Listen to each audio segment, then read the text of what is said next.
किसी वन में एक विशाल सरोवर था। उसमें तरह तरह के जीव जंतु रहते थे। उन्हें जंतुओं में एक बगुला भी था। अब वह बूढ़ा हो चला था और हर तरफ से बेबस सा हो चुका था। बस एक चीज बची हुई थी, यह थी उसकी चालाकी। अब इसी का भरोसा था। एक दिन वह सरोवर के किनारे बैठकर रोने लगा। दूसरे जीवों ने बहुत पूछा, पर वह बताने का नाम ना ले रहा था। रोता चला जा रहा था, रोता चला जा रहा था। आंसू थमते ही ना थे। उसको किसी ने इससे पहले इस तरह रोते नहीं देखा था, इसीलिए सभी को हैरानी हो रही थी।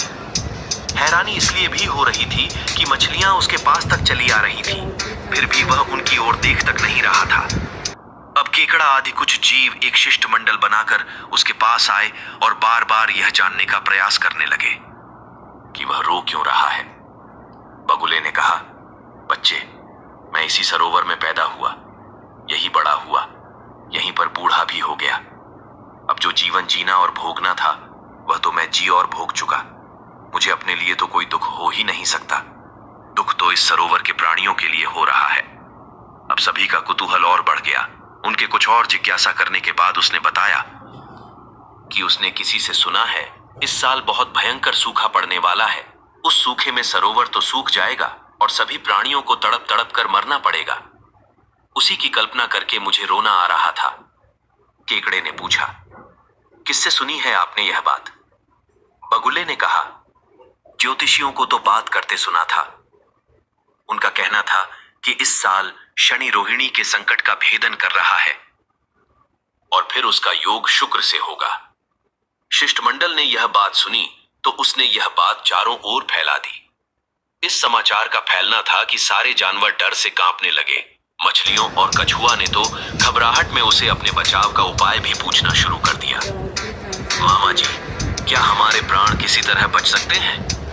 बगुले ने कहा, यहां से कुछ ही दूर पर एक बहुत गहरा जलाशय है। उसमें खाने के लिए सेवार आदि तो भरा ही हुआ है।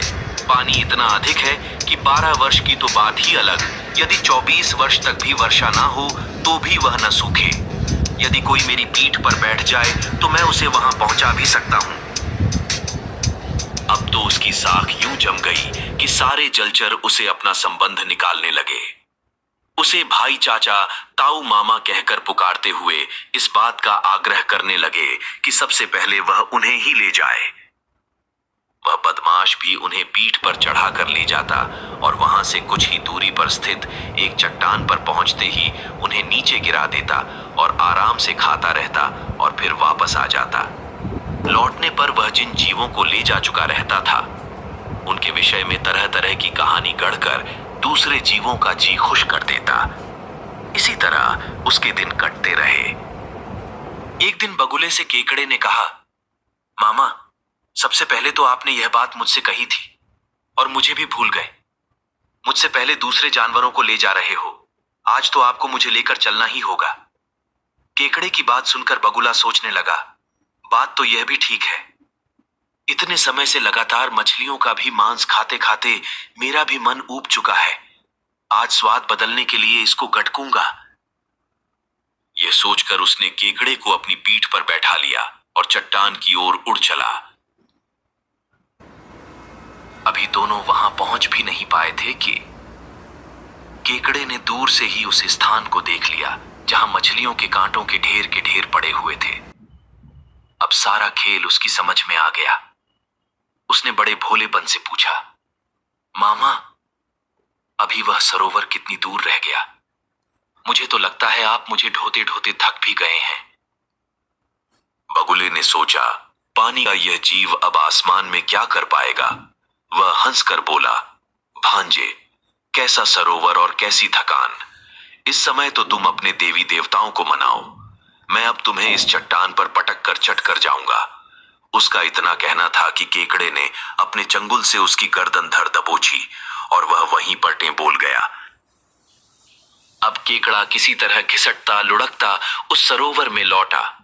अब सभी जलचर उसे घेर कर पूछने लगे, अरे तू वापस क्यों आ गया? इतना समय हो गया और वह मामा भी नहीं आया। बात क्या हुई? इतना विलंब क्यों हो रहा है? हम लोगों की बारी कब आएगी? उनकी बात सुनकर केकड़ा हंसने लगा। उसने सारी कहानी सुना डाली और अंत में कहा, यह रही उसकी गर्दन। इसे मैं साथ ही लेता आया कि तुम लोगों को विश्वास दिला सकूं। अब डरने की कोई बात नहीं, जो हुआ सो भले के लिए ही हुआ। अब भविष्य में कोई ज्योतिषियों और ग्रहों का नाम लेकर हमें बहका नहीं सकेगा और भविष्य के खतरे दिखाकर उनसे बचाने के नाम पर हमें लूट कर खा नहीं सकेगा। हमें आशा है कि यह कहानी आपको अच्छी लगी होगी। प्लीज चैनल को सब्सक्राइब अवश्य करें। धन्यवाद।